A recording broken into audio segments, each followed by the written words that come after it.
काँग्रेसला गाडण्यासाठी बाळासाहेबांनी दिवस रात्र एक केला।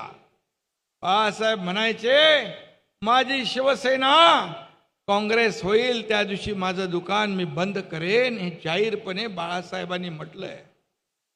आणि त्याच काँग्रेसला आपण डोक्यावर घेतलं, मांडीला मांडी लावून बसता आणि आपण बाळासाहेबांच्या विचारांचं सरकार स्थापन केलं।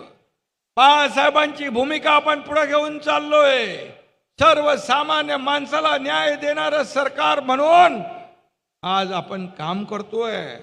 आणि म्हणून ही शिवसेना वाढवण्यासाठी तुम्ही आम्ही सगळ्यांनी घाम गाळला, रक्ताचं पाणी केलं, घरादारावर तुळशीपत्र ठेवलं, कोणी जेल भोगल्या, कोणी केसेस अंगावर घेतल्या, कोणी पक्षासाठी वाटेल ते केलं।